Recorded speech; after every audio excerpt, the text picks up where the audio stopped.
कार्तिक पूर्णिमा में मेला भी और अंत में भंडारा भी। अभी अभी मैं एक भंडारे से आ रहा हूँ। उस भंडारे को आप ये कह सकते हैं गुरु नानक जयंती का भंडारा, या आप उसे ये भी कह सकते हैं कार्तिक पूर्णिमा का भंडारा। और इससे पहले सारा दिन मेला बीता, और आज मैंने मेले में एक और रहस्य को जाना। मेले के बाद क्या होता है, मेला खत्म होने के बाद क्या होता है, वो मैंने आज देखा। और मेला शुरू होने से पहले क्या क्या होता है वो मुझे पता चला। देखा जाए तो इस मेला को अपनी ज़िंदगी का तुलना ही समझिए। जैसे हमारा जीवन है, मेला है, शुरू होता है और ख़त्म हो जाता है। किसी किसी के जीवन का मेला 40 साल में ख़त्म, किसी का 50 साल में, किसी का 80, किसी का 100, किसी का 110। लेकिन आज के जो कार्तिक पूर्णिमा का मेला था, बहुत दिनों से हम सबको इंतज़ार था और रहता भी है। फिर 1 महीना के बाद जनवरी में फिर आ जाएगा मकर संक्रांति, वो मेला फिर वहीं पर। तो आज हम लोग को मॉलबनी घाट पर जो दामोदर नदी किनारे मेला लगता है, उस मेला पर जाने का सौभाग्य प्राप्त हुआ है। ये तो हमारे हाथ में ही है, लेकिन उसके बाद भी कार्तिक पूर्णिमा हो तो इसका जो सबसे बड़ा महत्व होता है वो है गंगा स्नान का। और कल हमने इस पर थोड़ी सी बात भी की थी कि जिनके घर के पास गंगा है वो गंगा में जाए, और जिनके पास जो भी कोई नदी बहती है नदी में जाकर स्नान करें। और आज हम भी लगभग 1 घंटा तक नदी के पानी में ही रहे। स्नान तो नहीं किया, लेकिन कहा जाए कटी स्नान, कमर तक पानी में मैं रहा। 1 घंटे तक हम पानी में ही रहे और लगभग उसे अपना स्नान ही किया, क्योंकि मैं अपनी तरफ से कुछ सूखे कपड़े नहीं लेके गया हुआ था। अगर मैं कुछ कपड़े घर से लेकर गया होता तो पूरे ही स्नान कर लेता, लेकिन मैंने सोचा कि पूरा तो नहा सकते नहीं है, फिर भीगा हुआ कपड़ा में घर नहीं आ पाएंगे। लेकिन सिर्फ मैंने नहीं, मैंने ये भी सुना है कि रात को 2 बजे से मेरे पड़ोस के 2 परिवार ये लोग मेले पहुंच गए थे रात को 2 बजे, 2:30 बजे तक। ये होता है मेले की तैयारी। हम लोग समझते हैं कि मेला लगा हुआ है, उसके बैकग्राउंड में मैंने एक फिल्म देखी थी ना, तीसरी कसम, आप सब ने भी देखी होगी। तीसरी कसम में मेले को, दृश्य को दिखाया गया, बिहाइंड द मेला जो होता है वो भी दिखाया गया।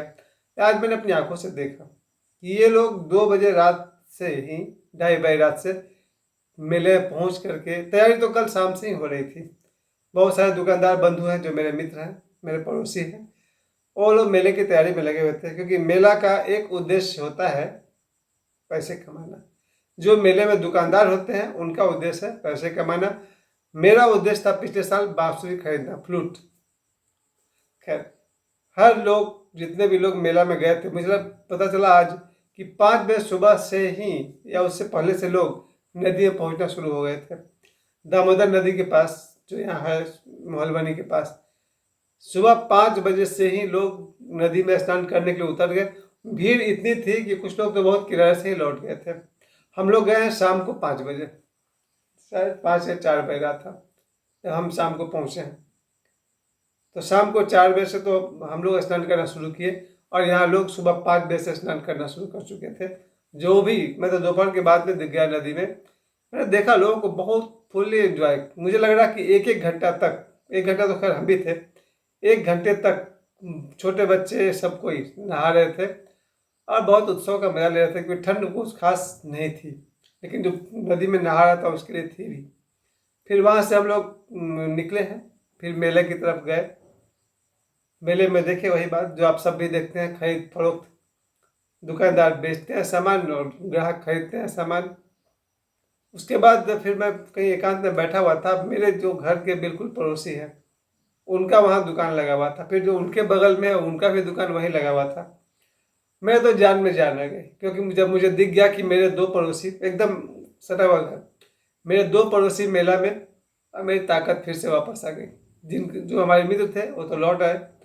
मेरा बेटा भी गया था मेला घूमने के लिए अपने पूरे दोस्तों के साथ। और उसके बाद हम वहाँ पर रह गए। शाम को 5 बजे के बाद लगभग सब कोई लौट गया, लेकिन मैं अपने पड़ोसी मित्र के साथ रह गया। फिर मैंने वहाँ पर देखा कैसे मेला धीरे धीरे खत्म हो रहा। लोग जाने लगे, अपने अपने दुकानदार अपने अपने सामान उठा उठा कर टेम्पो में रख रख के जा रहे थे। सबसे अंत में मैं आया, सबसे अंत में लगभग 6:30 बज रहे थे, अंधेरा हो चुका था। मेरे बाद कोई दुकानदार नहीं बचा था वहाँ पर, बिल्कुल अंत में आखिरी दुकानदार आप हमको कह सकते हैं। फिर वहाँ से हम लोग एक टेम्पो हायर किए हुए थे, टेम्पो में सब सामान रखे हम सब बैठे, घर आते आते लगभग 6:45 बज ही गया था। अब यहाँ से हमको जाना था एक भंडारा में, यानी कि एक सत्संग में। हमारे एक बहुत प्रिय मित्र है मोहन बिहार के, अरुण सिंह, जो म्यूचुअल फंड, इंश्योरेंस, इन सब का काम करते हैं।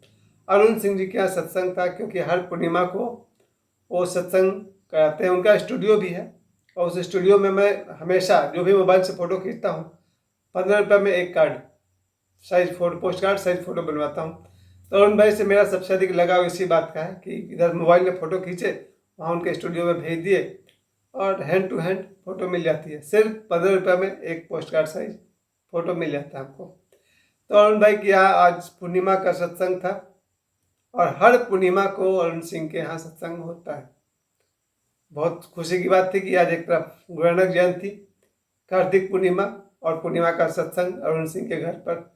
अरुण भाई के यहाँ मैं पहुँचा, वहाँ सत्संग जो होता है डॉक्टर चतुर्भुज सहाय जी का, वो उनका उस संस्था है, ग्रुप है डॉक्टर चतुर्भुज सहाय, आप सबने शायद नाम सुना होगा। तो उनके संस्था की तरफ से ही सत्संग चला, और लगभग 8:30 बजे भंडारा प्रारंभ हो गया। भंडारा में आप समझ सकते हैं क्या क्या था, पूरी, आलूदम, खीर। और मुझे खुशी इस बात की हो रही थी कि देखिए मैं गुरु नानक देव की का जन्मदिन मना रहा हूँ, आज गुरु नानक जयंती भी है, इसलिए मुझे लग रहा था जैसे गुरु नानक देव की मुझ पर विशेष कृपा हो रही है। कल रात को मैं उनके विषय में बोल भी रहा था कि गुरु नानक देव की वजह से एक ऐसा संप्रदाय या धर्म भी कहिए, कोई मुझे कोई हर्ज नहीं है, एक ऐसे धर्म की स्थापना हुई, सिख धर्म की स्थापना हुई, जहाँ जिसमें भीख मांगने की कोई गुंजाइश नहीं है। यानी कभी कोई सरदार, कोई पंजाबी को मैंने भीख मांगते नहीं देखा। पंजाबियों ने, सिखों ने भिखारी पैदा होने ही नहीं दिया, और बाकी जितने भी कौम मैंने देखे हैं सभी में भीख मांगने वाले लोगों को मैंने देखा है, लेकिन किसी पंजाबी को, किसी सिख को भीख मांगते हैं मैंने नहीं देखा। और ये देन जो है गुरु नानक देव जी का देन है, क्योंकि पूरा सिख समुदाय गुरु नानक देव जी की देन है। इसी कार्तिक पूर्णिमा के दिन गुरु नानक देव जी का अवतरण हुआ था। तो आज एक बार फिर से पूरा चांद तो आसमान में मुझे दिख ही रहा है। कार्तिक पूर्णिमा का जो चांद है वो गुरु नानक देव जी के आगमन का सूचना दे रहा है। और इस अवसर पर वहाँ अरुण भाई के यहाँ जब भंडारा शुरू हुआ तो मुझे याद आया कि गुरु नानक, एक बात और मैंने देखा था मेला में सुबह 5 बजे से लेकर के शाम तक बिस्किट था, चाय था, मूढ़ी था, ऐसा बांटा जा रहा था। वहाँ पर जो लोग भी आ रहे थे उनके लिए बिस्किट का पैकेट और चाय, मूढ़ी था, और वैसे ही कुछ खाने का स्नैक्स वहाँ दिया जा रहा था। सुबह 5 बजे से लेकर के शाम को 5 बजे तक मैं वहीं पर था। मैंने देखा भी लोगों के भीड़ को वहाँ से एक तरह से प्रसाद लेते हुए। ये मुझे अच्छा लगता है कि आदमी भोजन कर ले और काम पे लग जाए।